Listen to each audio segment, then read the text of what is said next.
welcome to Sestra-Tainment. I'm Lenora. And I'm Dee. And we're coming to you today in regards to Everything Entertainment. Yeah. So, sis, you are up first this week. What do you have? Okay, so what I have is Bob Marley, One Love. Oh, the movie. So with it's the guy Benjamin Kingsley.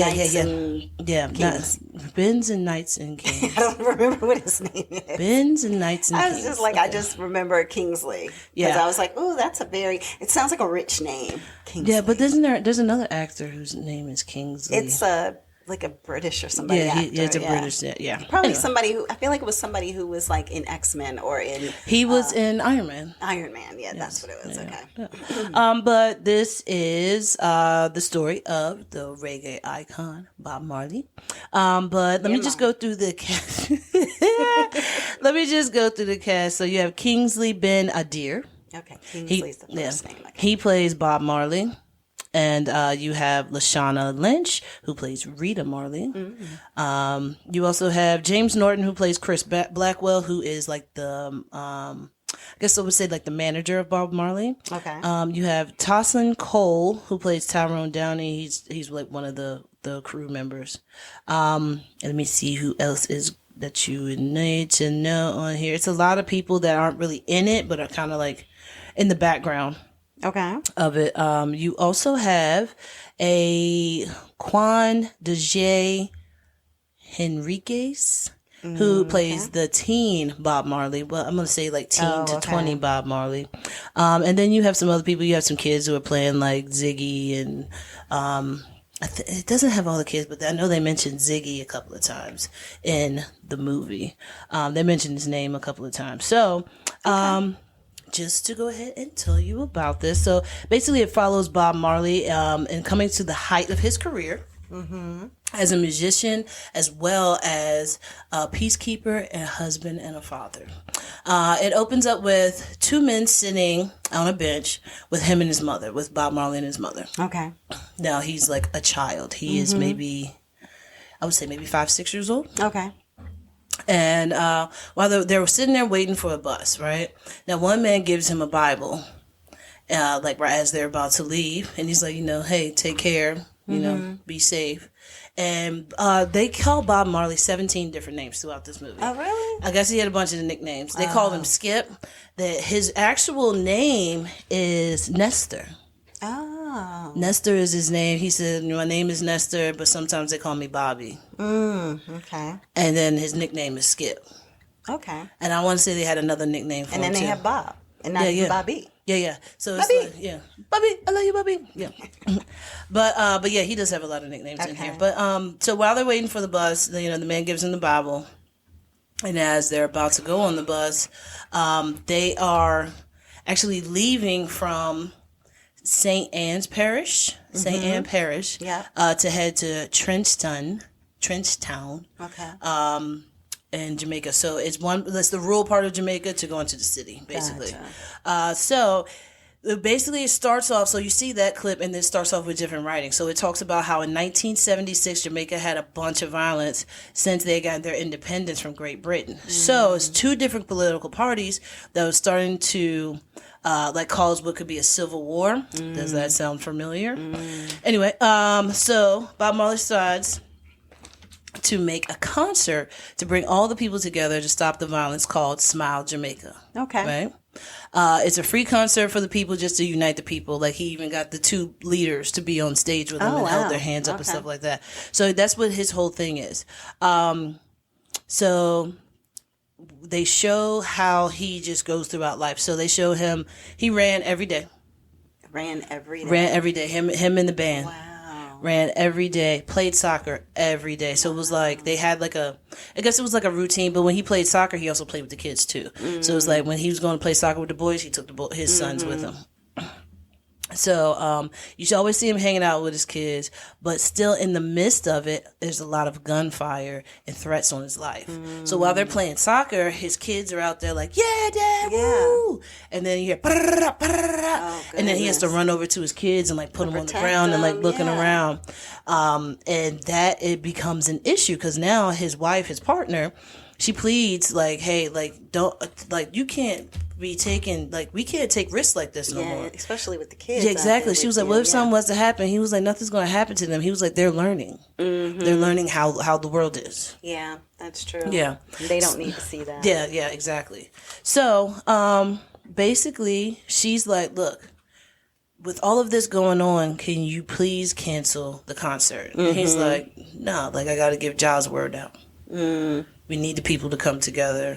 This is the only way I'm going to do it. If I'm a big figure, this is what I need to do.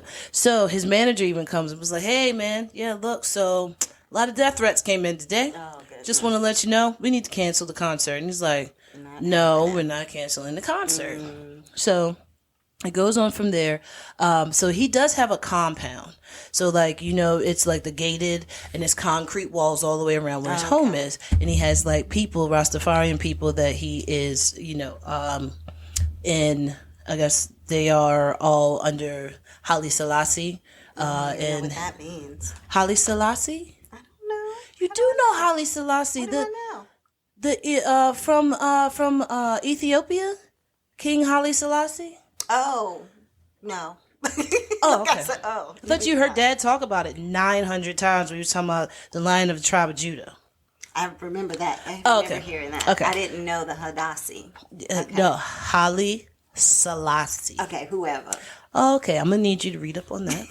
Okay, just do a quick YouTube, you know, little tutorial about that. But so with his compound, he has security and everything, and it's all Rastafarian people who are under the knowledge of Haile Selassie and the Rastafarian way of life. Got it. Where it's like, it's kind of like the Bible, but it's then like a religion. It's a religion, but it's like religion for the people of love and acceptance and things like that. One love. Yeah, exactly.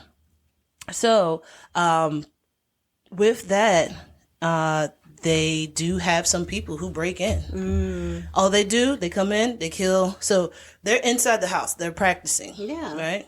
Then they hear pop, pop, pop, pop. Oh, no. And they're like, what is that? And then they're like, oh, it's probably the kids playing with firecrackers again. So now his wife and partner goes and she's like, hey, I have to go and I have to go to practice for another band. So I'm going to go do my vocals for this. She was like, you know, I'll see you later. And he was like, okay, you know, be safe. So she's sitting in the car and she sees two guys running by. Wow. And as she's looking, somebody comes up behind her, shoots her in the head. Bow. Oh, no. Yes. I didn't know that. Yes, so that is a thing. She does live. Oh. She does live. I don't know how I didn't know this. Okay, yeah, I did. It was a lot of things that I didn't know. But then they come into the house. One of them has a pistol, and one of them has a machine gun. So what do? They come in the house. They see Bob Marley. Bob Marley is standing in the kitchen talking to one of his like managers, promoters, or whatever, and he's juggling limes. And then he drops one, or lemons. He drops one, and when he looks and sees there's a kid, well, not a kid, but he looks like a very young gentleman, standing at him, pointing a gun, and he's just staring at him. He doesn't say anything. He just stares at him. And then the guy sitting at the table looks up and was like, yo, and then he shoots Bob Marley, and then he just keeps shooting the gun. So he shoots the other man too. And then when that happens, everybody who's in the living room for the band, they all start running out. And when they do, the guy with the machine gun just shoots up the whole living room. And so now they're like freaking out. They're trying to get everybody to the hospital. When they get to the hospital, Bob Marley is like, I'm walking in because my wife got shot in the head. So he has blood all over him. He's bleeding and stuff like that. So while she's going into surgery, he's actually about to get his wounds all done. I think he got shot in the arm and in the chest. Oh my goodness. Yeah, so it's so crazy about that. But then what ends up happening is that with him being in the Rastafarian, I guess, religion,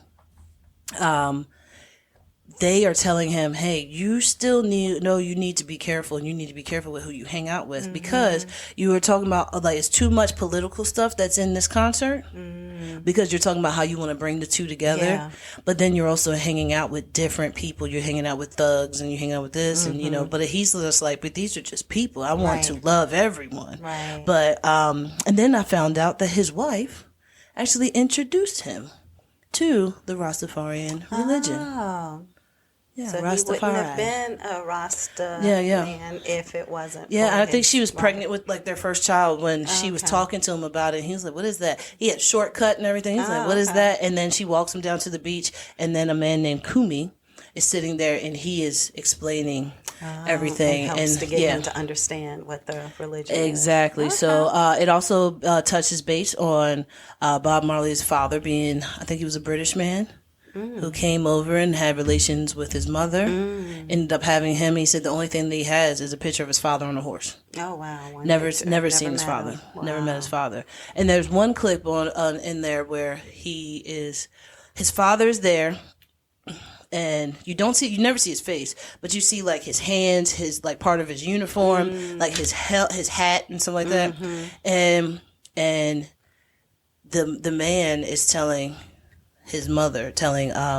Bob Marley's mother, well, you can't leave, like, you can't leave him here. I told you need to go to Delaware, get out of here, but you can't leave him here. And she was like, well, take him with you. And he was like, that's not my child, and walks out. Oh, gosh. And, like, that's the last memory he has of his father. So that definitely draws in on him because you see him, he gets arrested for something and he's sitting there and he's in the jail thinking about that. Yeah. So, but that is pretty deep. But yeah, so there's a temp on his life. And it makes you wonder too, sorry to interrupt, but like when you see that and that's your last memory, how does that impact you as a person in regards to how you feel about yourself, your own self-worth? How did my own father not want me? Like, or even, just but anything then like you that. know what? Now that, but it makes me think, okay, that's why he wants the love. To love everybody. Yeah, everybody love each other. Yeah, so then now nobody will ever feel how I felt as that little boy. In that moment. Yeah, it's very powerful. Yeah. So he sends his partner after the shooting and everything. He does a concert, and then he comes and like while he's at the end of this concert, he's looking, and he sees in the crowd, he has a flash of that kid standing there pointing the gun at him, and what you see is like everybody running off. This is not actually happening. This is just like in his mind. Yeah. So from there, then he goes and he tells his wife and partner, hey, you're not safe around here with me. You and the kids got to go to my mother in Delaware. Like, you got to get away from here. And she's like, so like, what am I going to do? Like, what am I going to tell the kids? He was like, tell them they're going to be safe. Their father's going to be okay. He was like, but I'm about to do an album. So he goes to London and now he's making this album. Now he's making the Exodus album, which I think was like the top selling album. Oh, gotcha. He makes the Exodus album, does a world tour. Now, some other things happen throughout this, but he has an issue with his big toe. And the issue was big toe. He was like, I don't know if it was from him playing soccer. So he said, somebody had stomped on it and the toenail was starting to look infected. His partner shows up while he's on tour and she's like, hey, look, we can get this checked out. He was like, yeah, after the tour. He's like, let me just go ahead and finish the tour. I don't want to stop anything that's going to stop me from getting the word out to people. Yeah, to people. And she's just like, oh, all right, whatever. He finally finished the tour, goes to the doctor. Sorry, sir, you have cancer. And it is too late. So he had an infection. The infection ended up getting in his bloodstream, and he ended up having cancer. So the infection caused the cancer? So he said, he asked that. They said, well, it's just in your body. It's in your blood. Oh, wow. So it's like the cancer was in your blood. So, I mean, yeah. Wow. Yeah, it's just like it's in your blood. So, and then... and he was young when he passed away. Yeah, so, and then that was the thing. So then not too far after that, maybe, I can't remember if it was months or years, he ends up dying at the age of 36. That is crazy. Right? When you think of most of the people who will hear this will be over 36. I know, but then it's like you made such a big impact on the world. In such a short period of time. Such a short period of time. It's like Martin Luther King. Yeah, exactly. Jesus. How old was Martin Luther King? Wasn't he in his 30s too? Yeah.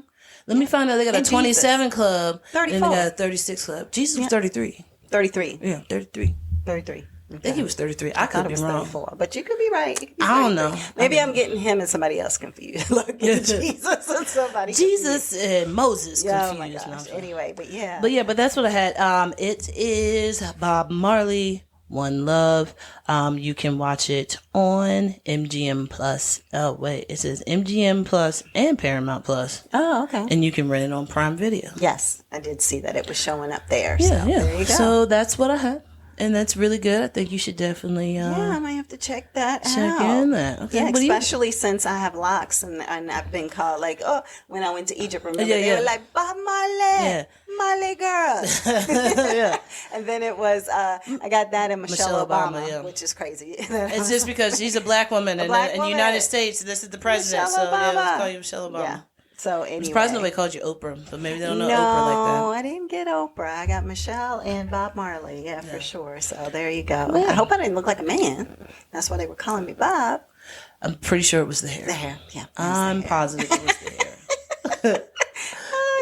I think I was. Yeah, I think I was looking appropriate then. Yeah. So, yeah. But okay. So then I have Fallout. Fallout, yes, I haven't even started it yet. Okay, so Fallout is based on a video game. So I did not know that. Shout out to Gam Gam because I think she plays it all the time. Yeah, after I had already started watching the show, and then I went to go do something. I can't remember. Oh, funny enough, I was trying to do something on TikTok. Uh-huh. And while I was on TikTok looking at, because, when you get over 3,000 followers, you end up having gaming as something that you can do to go live. And I was trying to figure out, is there a way I can go live without gaming, but like stream my actual phone screen? Mm-hmm. So when I went in and tried to do that, all of a sudden it was like, well, what game do you want to play? And I was like, I don't want to play a game. So maybe if I scroll, I'll see something that says not a game, streaming my phone, something like that. So as I'm scrolling, and you got Roblox and you got Super Mario this, and you got all these different things. All of a sudden Fallout was there. And I was like, Fallout. So then I was like, wait a minute, is that a game? Yeah. So then I ended up Googling it, and lo and behold, almost the exact same cover of the Prime is the exact same color. Yeah, so they've been taking a lot of video games and making them into movies now. It's like that one that was on was it Paramount or Peacock or something? The one that was Twisted Metal. Yeah, Twisted Metal. Was a video game and then became a TV show. Yeah, so shout out to Gam Gam. She played that one as well. Oh my goodness. Okay, Gam Gam's got it going on. All right. So Fallout. Let me go through the cast. So the cast has the people that you'll probably know their names the most. It's probably just two people that you might know. 3. Walter Goggins. A lot of people know Walter Goggins. He's been in a ton of different things.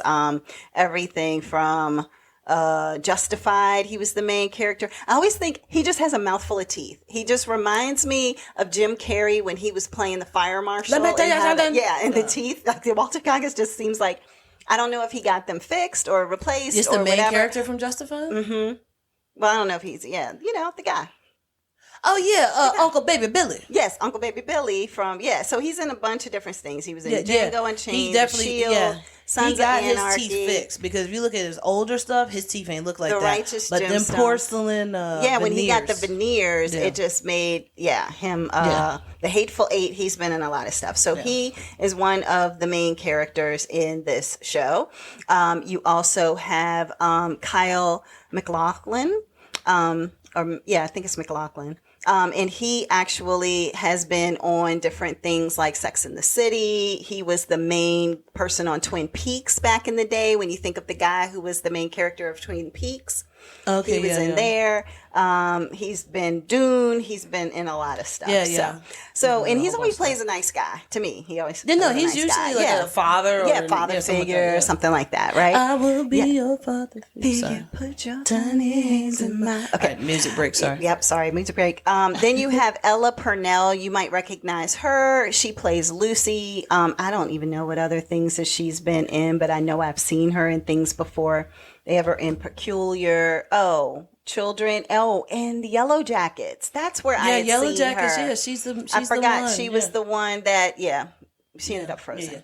So anyway, but Yellow Jackets. So she was in that. Army of the Dead. She's been in a lot of things. You have, she's playing Lucy, and then you have her brother is Moses Arias, who plays Norm. You have Aaron Clifton Moten, who plays Maximus, and then Sarita Chowdhury, who plays Lee Moldover. you only see her for a little bit of time, but she is in the newest season of Sex and the City. She is the lady who's smoking all the time, basically, in Sex and the City. When they needed to diversify their cast, and they brought in Shay, and they brought in her, and all of that kind of stuff. So so that's her character, and Nicole Ari Parker, and all those people that they brought in for Sex and the City.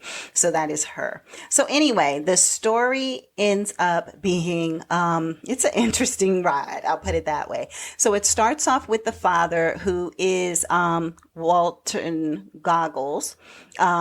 He plays he's a father at a kid's birthday party where he is the entertainment. So he's on the horse. He's got the lasso. He's, wrangling up the kids and, doing all these little tricks and stuff like that for the kids. And he has his daughter there as like his assistant. And she's maybe like, I don't know, 8 or 9, something like that. And so you see them and they're playing and all of that. And the kids are having a good time. So all of a sudden you see that the news is on, while all the kids go into the house to go get the cake. And the news is talking about the possibility of a nuclear bomb. And it's kind of like back in the day, like in the 50s or 60s or whatever, when they were doing the war, and they would always do nuclear drills and all of that kind of stuff. So it's kind of that era. So what happens is that the nuclear bomb conversation is happening on the news, but nobody's really paying attention to it because the kids are having a good time. So the girl is talking to her dad outside because she's there as entertainment. She's not there as a kid who's a part of the party. So she's just like, hey, Dad, they're talking about these nuclear bombs, and how do you know if it's like something to be worried about or nervous about? And he was like, well, what they told me when I was in the military is you put up your thumb as far as your arm can go. I remember and that. If it's smaller than your thumb, you're safe. You're safe, yeah. If it gets bigger than your thumb, then you're that in the means blast you're radius. already pretty much dead, right? Dead. So you're within the blast zone. So she was like, oh, okay. And so he's like, well, you want some cake? I'm going to go in and see if I can wrangle you up some cake. And she was like, okay, Dad. So he goes inside, and then all of a sudden you see the girl's face looking at something in the distance. And she's looking, and her eyes just get bigger and bigger and bigger. And then she puts her thumb up. Yeah. And then you start to see, they show you what she sees, which is something getting 15 times bigger than that poor little girl. Oh, yeah. Thumb. So it's right by you. So she's just looking like, oh my gosh. And so her father comes out, not even paying attention. He's giving her the cake. And she's like, Dad. And then he like looks and he freaks out. So then all of a sudden you just see this blast that just like it's kind of coming. So you can just see it coming toward you. So he hops on the horse with his daughter and he takes off. And that's kind of the end of what happens there. You just see him and his daughter taking off. Okay. Next thing you know, it jumps ahead 200 years. And it's a reimagined world where Lucy's story character comes in. And this is where people now live underground. And they live underground in different chambers or pods. Okay. So you might have pod number 30, 31, 32. They're kind of all beside each other, but everybody does their own part in their own pods. You don't really interact and intermingle or anything like that. Typically, unless it's time for a marriage. When it's time for a marriage, that's when you interact with another pod because you can't, commingle with your own. Although there's cousins in love with each other and everything in these pods. So it's some interesting stuff that's happening with that regard. Is this in West Virginia? No. Shout out to West Virginia. I was going to say. I know y'all aren't like that. It's still just a running joke of the United States. Oh, my goodness. So what ends up happening is that so people need to procreate, of course. So, for example, they're connecting, and I can't remember the pod numbers, but let's say pod 31 and 32, right? So somebody from pod 31 is going to come to pod 32. And when you meet each other, that is when you get married. So it's like literally, love is blind. So it's like they're going to... Yes, arranged marriages, right? Okay. So what ends up happening is the daughter, Lucy, is supposed to have a union on this particular day. And what they can do in the pod, like they can project things on the wall to make it look like you're outdoors and that it's like the sun is shining because these people have never seen the sun. Oh, yeah, that's true. There's so many things that they've just never seen because they're underground in these bunkers. They had corn that they were growing, so it made it look like they were in a field of corn outside. But they're growing but actually it with lights? they're growing it inside. Yeah. I feel like corn would probably grow anywhere. I don't know. It's like a maybe cactus so. or something. Yeah, so it's all these different things that they were doing. And so throughout the show, well, let me go back and say, so she's supposed to get married. And let's just say the union doesn't go as planned. Now, when I say, let's just say it just doesn't go as planned because I don't want to spoil anything. But basically, it's from like the moment she says I do until like almost basically the end of the first episode is just an interesting situation, to say the least. Okay. And so what you find out as you're watching the series, so I won't even just say it's in that first situation, but you find out there are people who are nice and sweet. Like their motto is treat others as you would want to be treated, because that's what they understood was the motto of the old world, right? Yeah, the golden and they're rule. The goal. That's exactly what they say constantly. It's the golden rule. Yeah. It's the golden rule. Shout out to JCPenney's. Yeah, so you have to focus on the golden rule. So that is how their pod and the neighboring pods, all interact and relate, And so what ends up happening is somehow her father ends up getting kidnapped and taken, quote unquote, outside into the radiation, basically, is what they consider it to be.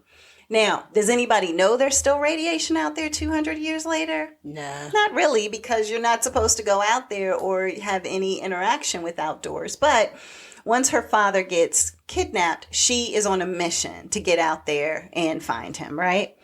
So then it jumps to another story, and that's the story of Maximus. And so Maximus is a guy that looks like he's in like this military boot camp. And you're just like, okay, what's this about? So they're outside.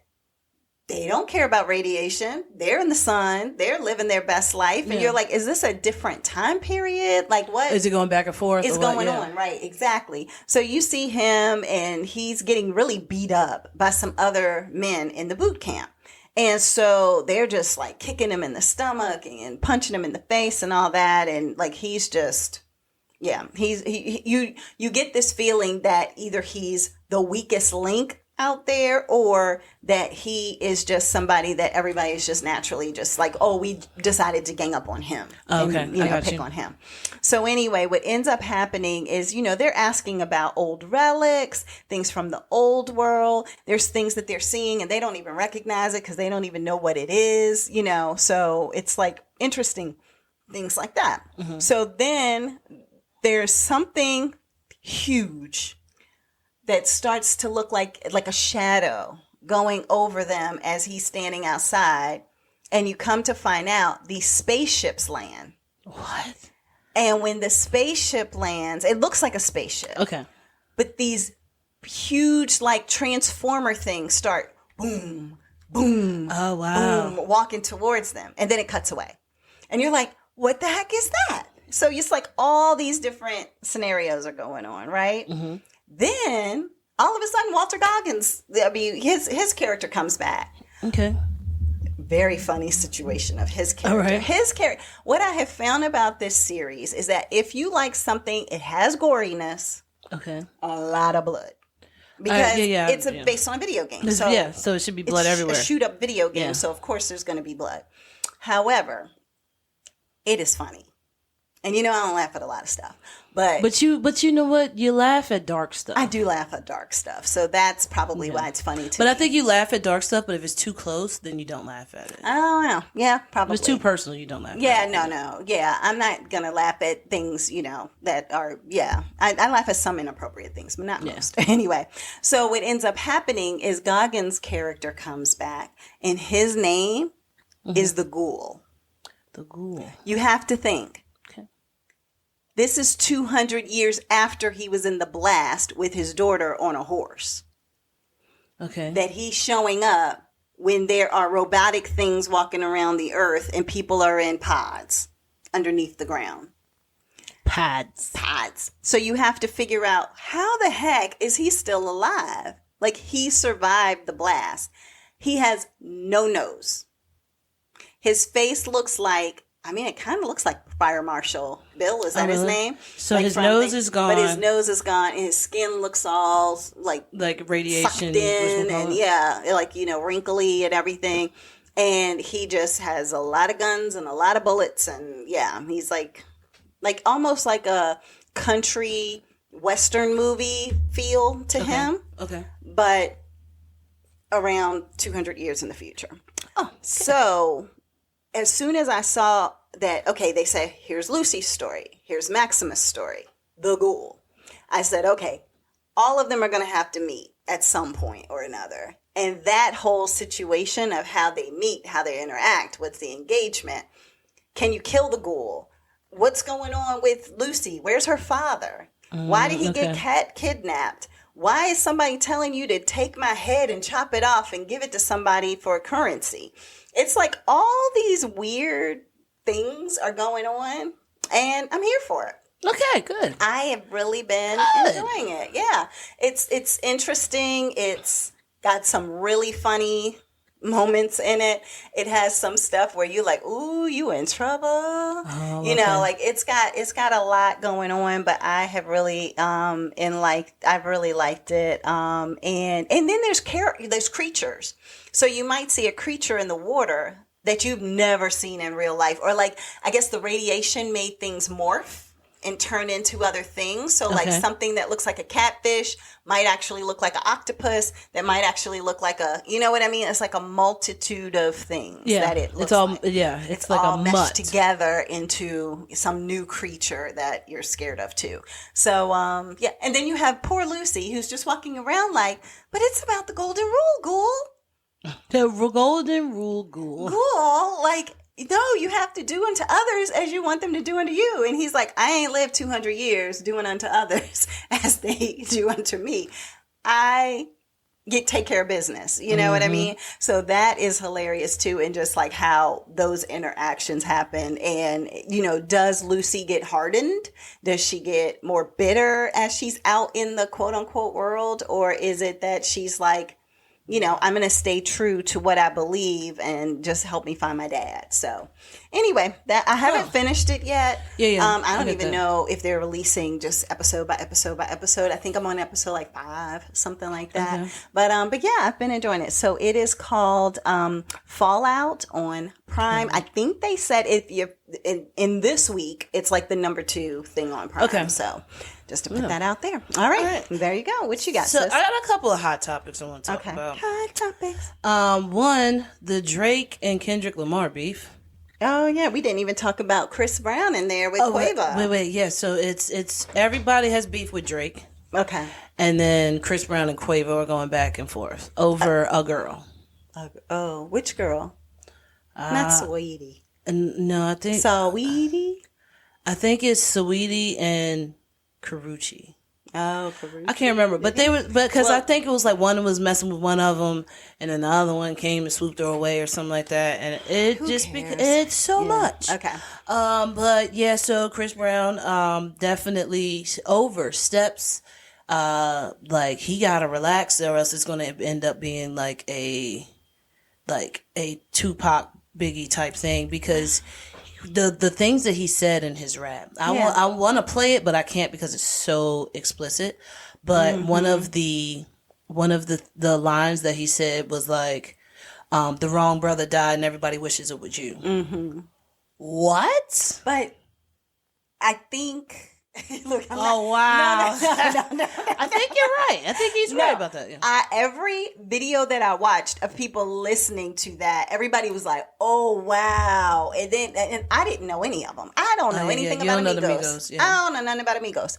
But I will say that everybody that I was watching's reaction was just like, I mean, he was a nicer one. He was it was bad that it was unfortunate that it was him. I don't know if people were really thinking it was like that it should have been Quavo. I think it was because of Quavo that he got shot or something like that. He was playing a game of dice or something. Yeah, CeeLo or something like that. But I think Quavo was like playing with him or something. I can't remember the whole story. I don't know. I could be wrong. It was a while ago. But that was a low.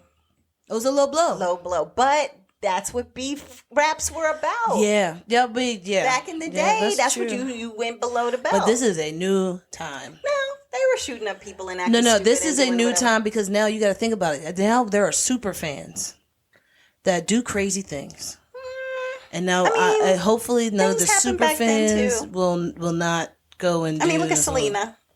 Yeah, that's true. That is true. I mean, I'm just saying. But I mean, but that was like Selena's super fan did I know, that. But but it's not still, a they super got fan close. went and killed somebody else for that yeah. person. So, but yeah, it's just a crazy time. So that was a whole thing. But it's basically so Chris Brown says something like, you talk about hitting my girl after we broke up, but I hit your girl while y'all were still together. Yeah, I remember that. Mm-hmm. Yeah, but he does say some stuff. I'm telling you, though, I am not gonna lie. As somebody who grew up in the 80s and 90s and was listening to all of those raps back and forth, and people like, take money. Yeah, I mean. Yeah.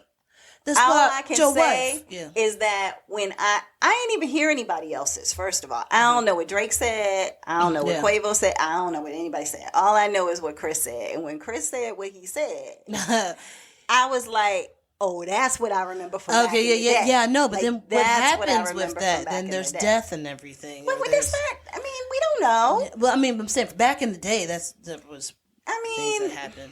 I honestly, is it for record sales or is this actual beef? I think even back in the day, it was for sales. I think that there were people behind the scenes manipulating things that made it about bigger sales by taking people out. So I don't think the beef itself was what was going to take anybody out, because everybody was talking crap about everybody. Well, we'll know for but sure. I think it's about the powers that be behind the scenes and who did what to who. Yeah, we'll know for sure if an album drops by one of them, and they'd be like, "Oh, yeah, this was just a setup for the album drop." Yeah, I guess. But can I just say, did you see, or did I send it to you, where Chris Brown bought all the tickets to the Quavo yeah, you sent that to me. That way but he took that from 50 Cent though. I know, that's what everybody was. But like. But that's like petty. That's funny petty. But then it's also like, but bro, he still got his money. Yeah, so it didn't really. I mean, it doesn't affect. Hey, bro, that's fine. I'm still gonna perform. Hey, now I got more one-on-one action with my people. Yep, an intimate show with my people. So yeah, but anyway, it's like I got a VIP only show. Okay, so who's Drake beefing with again? Okay, so Kendrick Lamar has a song with Future, Metro Boomin, and they were talking about but anyway, in the song, Kendrick Lamar says, "F the big three, there's just big me." Now he's talking about Drake, J. Cole, and himself. So those three are like. So he's saying there's not really a big three. There's just this is just me. Okay. Like, y'all don't measure up to me. Like, who calls them the big three? I ain't never heard that before a day in my life. I think the big three is just like a play on words because of Ice Cube now having the big three with his basketball 3-on-3 thing. I mean, I got that, but I guess I'm thinking if I had heard that, how would I know he's talking about because me? So the thing is that they, well, I mean, it's more into the rap with that. I don't have everything. Yeah. Okay, I got you. But also it's when people are like, all right, who are your top 5 rappers? It's usually Kendrick Lamar, Drake, and J. Cole. Oh, okay. Are the ones for the younger generations. Yeah. Because, they don't know the big puns, the Biggie Smalls, Big L's. Yeah. They don't know them. They just know this is the new generation. New ones, yeah. So that's why he was like, F the big three, there's just big me. And then he starts talking about some other stuff. Then Drake, which is a whole thing. I don't even know what that is. Soulja Boy was saying that Drake wouldn't be himself if it wasn't for Soulja Boy. Oh, okay. Because of a line that he used. He used one of Soulja Boy's lines as a hook in the song. Oh. So he was like, "What? That's me. Like, without me, Drake wouldn't be nothing." Really? Just one line in one song?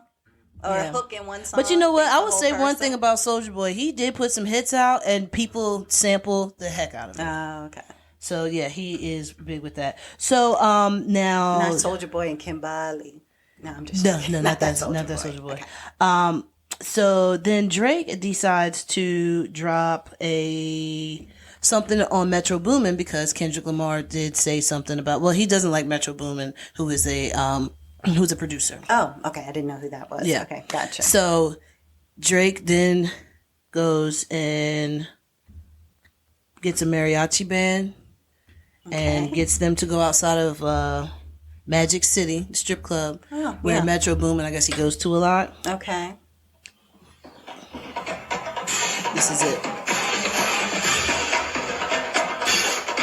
Oh, wait, no, this is the marching band. Wait, I'm sorry. Wait a minute, what's the marching band got to do with anything? They outside doing what? Because he was basically saying, like, if you want to really hear beats, this is what beats sound like. Oh. This is music. This is how music sounds. Oh. This marching band does better things than you do. But then it's like, nobody even knows if Metro Boomin was in there. But then... Or if he heard it over the, the music of the strip club. Then he decides to get a mariachi band and make a song. So here's the song. Metro! Shut your voice up and make some fun together.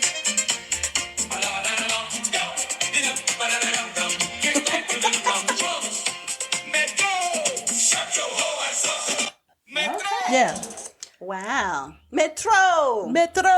Shut your whole ass up. Yeah.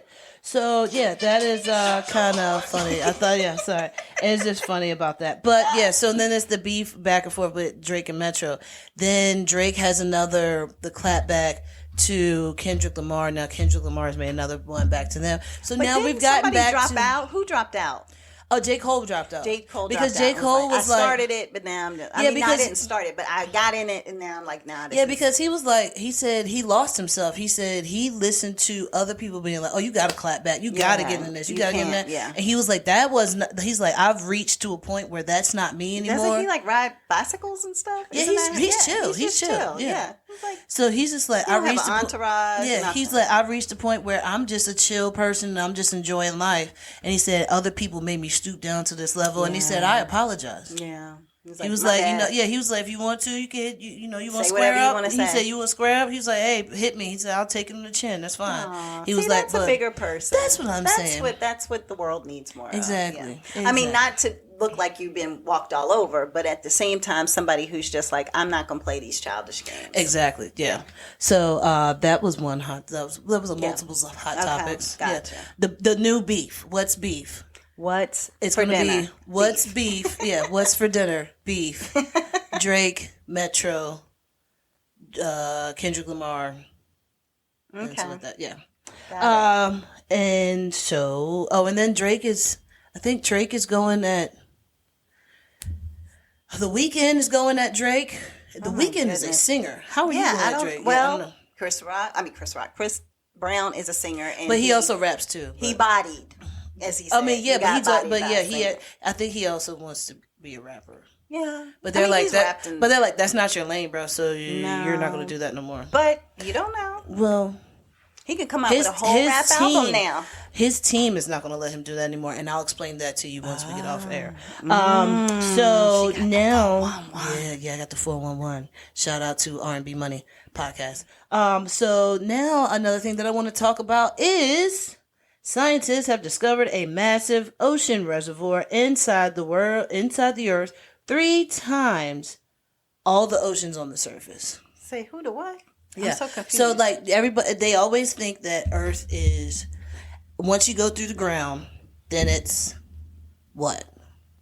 Once you go. Like once you go down and you dig deep. The deepest that they've ever dug was like 8 miles.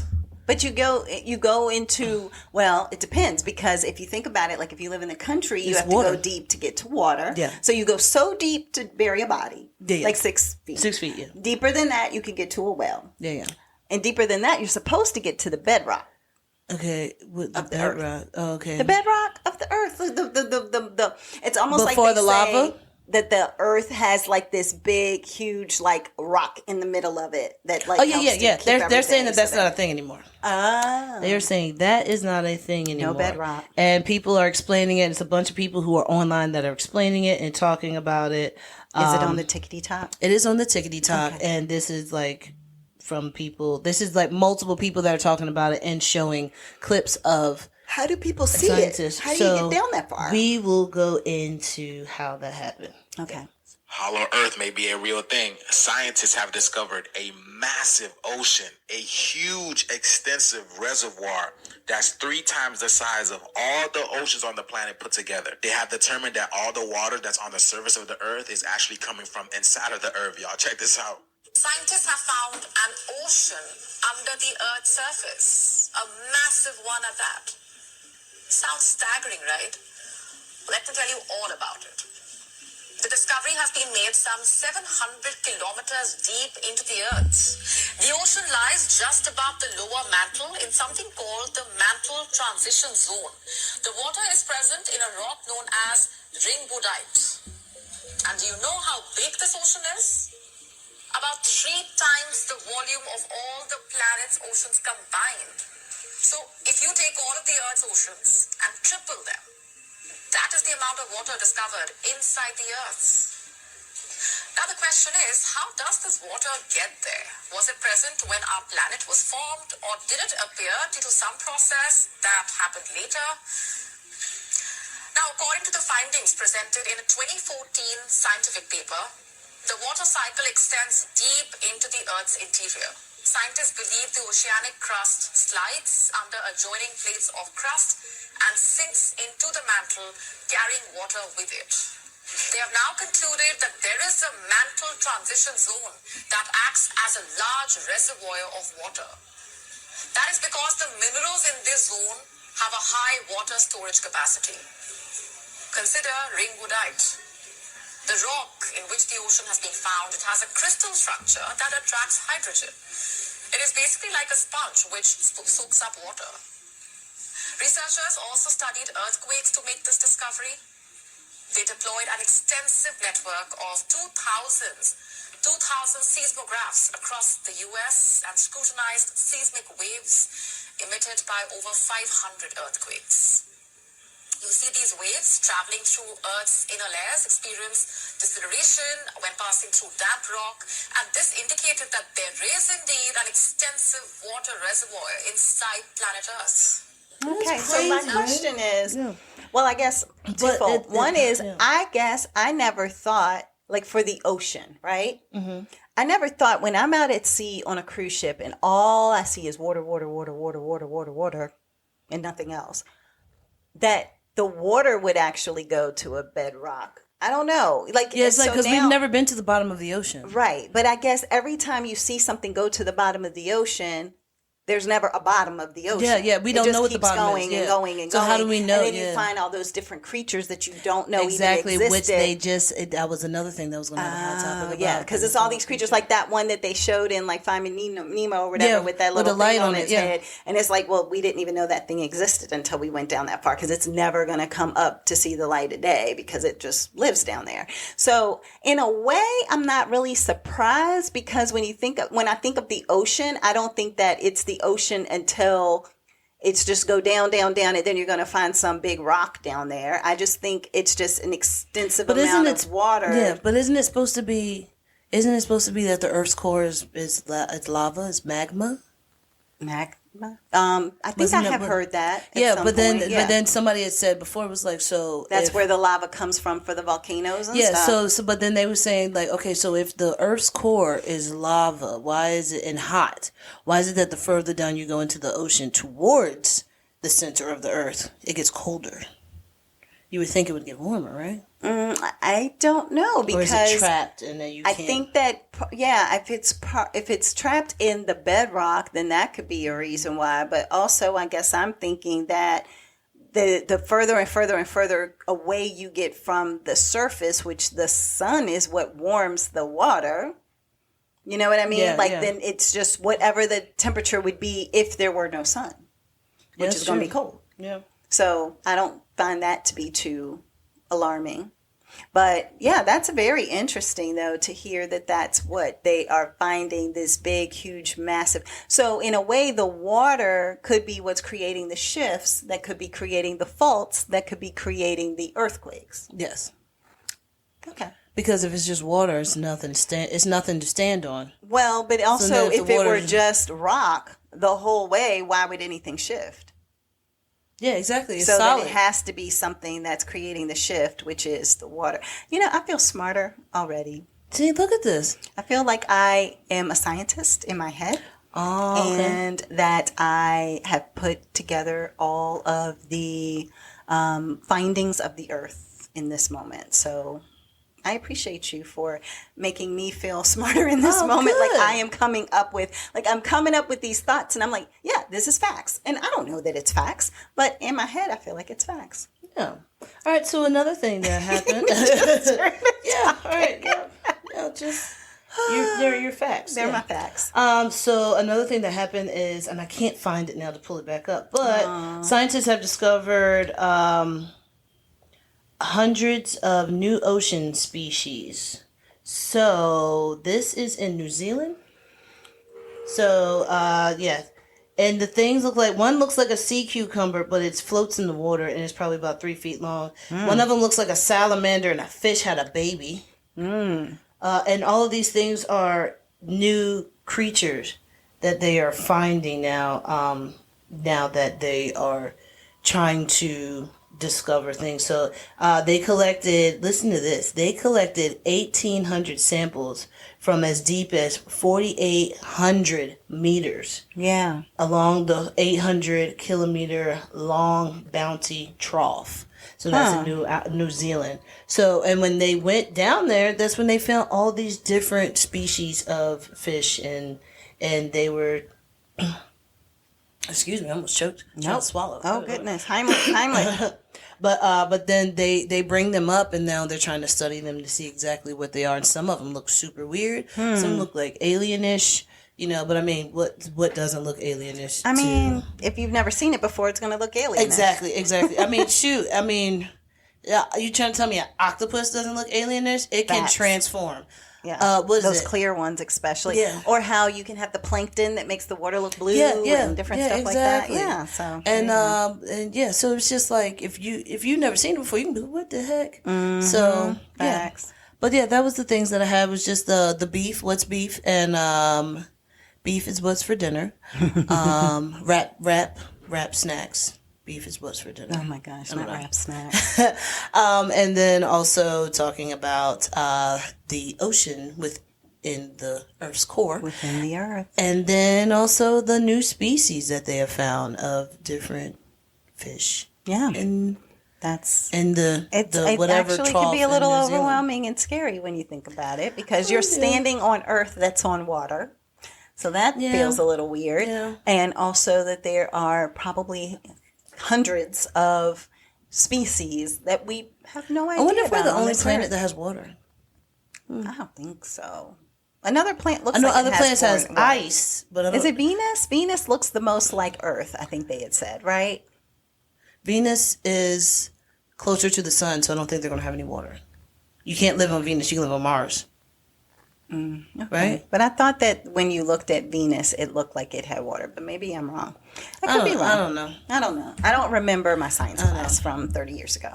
Okay, just tell your age. 20 years ago. Okay, yeah, sure. I mean, 15. 40 years ago. No, just kidding.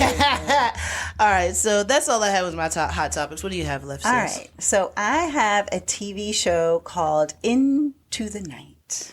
Into the Night. I had started to tell you about it, and then I said, no, I'm going to talk about it on the podcast a long time ago, and then I never brought it up, but I was like, oh, this is interesting. So it's a Belgian apocalyptic sci-fi drama thriller. It's got a lot of different things going on, right? So it is inspired by a Polish novel that I can't even pronounce, because literally it's the old, and then it's said AXOLOTI. Okay. So why you sound like Usher? Why you sound like you trying to spell like Usher? AXOL. Like I'm like you sound like Usher. BOLO. Oh, I was gonna say USHERRAYMOND. Yeah. Now, baby, tell me what you want to do. Yeah. So, but yeah. So, Axolati, maybe? I don't know. Anyway, so it became a series that came out on Netflix in May of 2020. I just found out about it.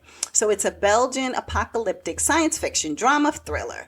And it has a bunch of people that nobody knows. I mean, I don't know. So, it's like different people from different parts of the world in it, which is pretty cool. So you have all of these languages being spoken in this. So we have to read the, like it's all dubbed and you have to read the words. But basically it's French, Polish, Turkish, Italian, Russian, English, Dutch, Arabic, and Spanish. All in one show. are being spoken. I like so it. people who are talking to each other almost can't understand each other because they don't know. But then also languages. it's like you got to think about it. Overseas, that's what happens. That's what happens. You have a whole bunch of people in the on a United plane. States. We are dumb. We just don't learn other people's cultures and languages because of the we're fact dumb. that we're ignorant. Because most other countries learn English. So we are fortunate that other countries learn English. And we don't, because of that privilege, because that's what it is, privilege, we don't take the time to learn another country's language. Yeah, and then also, we're not that close to other countries that have different languages. Spanish would be the only one.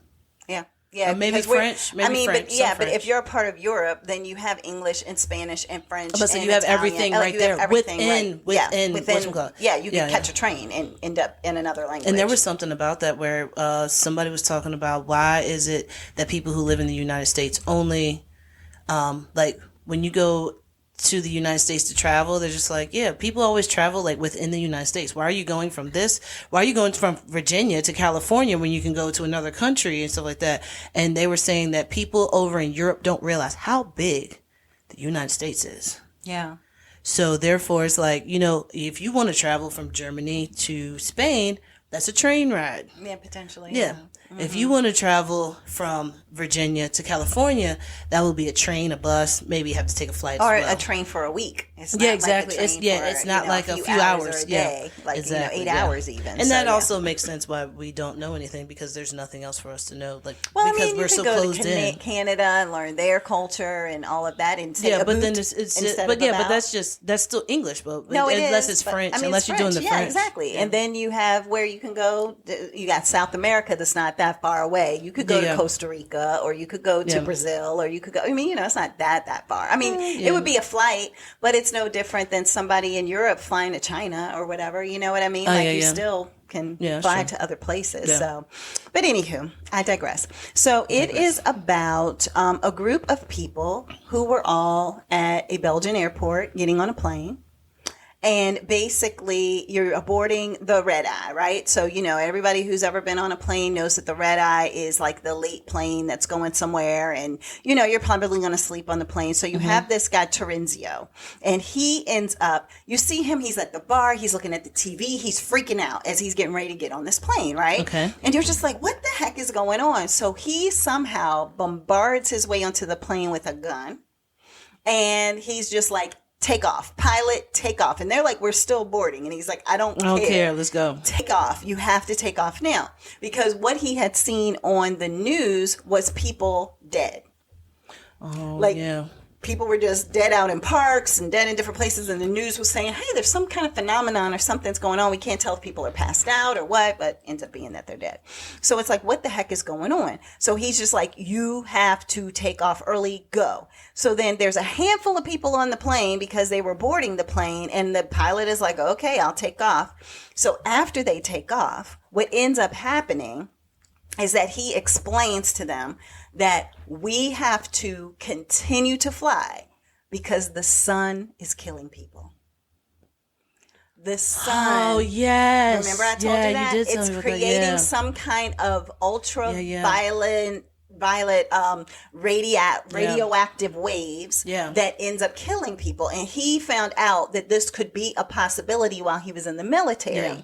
And so therefore, when he saw this phenomenon starting to happen, and he was like, no, it started it's just like one day when the sun came up, all of a sudden it started killing people. And he was like, and I recognized that it was happening from one place, and then as it started to move, you would see like the next country, and then the next country, and then the next country. So he was watching it on the news and was like, we got to get on a plane, and we have to be, as it says in here, into the night. We have to stay in the dark in order for us to live. Yeah. And they were like, well, what about if we're inside the plane? Like, will we still live in a building? And he was like, no, probably not. You would probably need to be in some kind of bunker or something like that. So the only survivors potentially of the entire planet, if things don't go in a better way and people don't have bunkers to go into and all of that, is going to be on this plane. So, and he had worked with NATO through Italy and all this kind of stuff. So basically the whole show is about all of these people with all these different languages trying to communicate with each other about what he is saying is happening. Who believes it? Who doesn't think it's real? Yeah. What do you do when you start running out of fuel?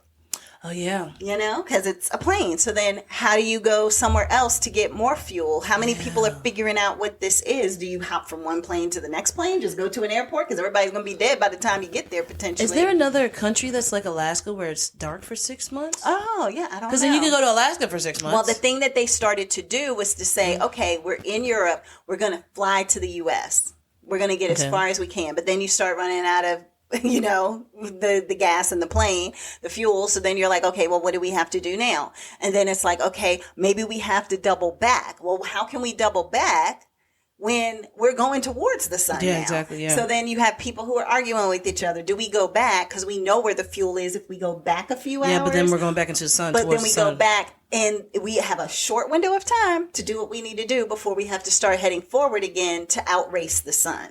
Because, you know, of course, the planes can go, 500, 600 miles an hour. So you're like, can we outrace the sun? And so that's really what it's all about, is keeping everything and everybody alive because of that exposure to sunlight. And then also, what do we do for food? What you find is that whenever they stop somewhere with the plane and they're like, oh, let's try to hijack a car and like go get something. Well, sometimes the cars work, sometimes they don't, because the sun has changed the molecular structure of the gas molecules, or it's changed the structure of the food. So therefore, when you go to eat a plant or you go to eat something, everything tastes like cardboard. Because it's like the sun has already destroyed everything that you're coming across. So it's an interesting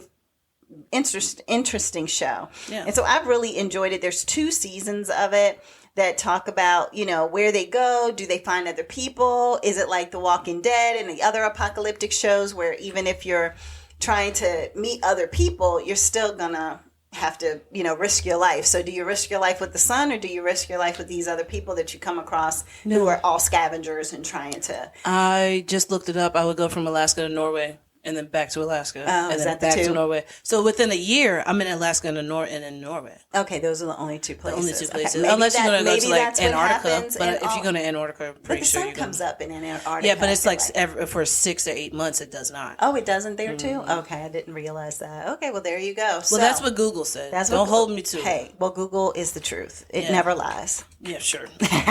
Sure. But so that is Into the Night. Again, it's on Netflix. So if you're interested, check that out.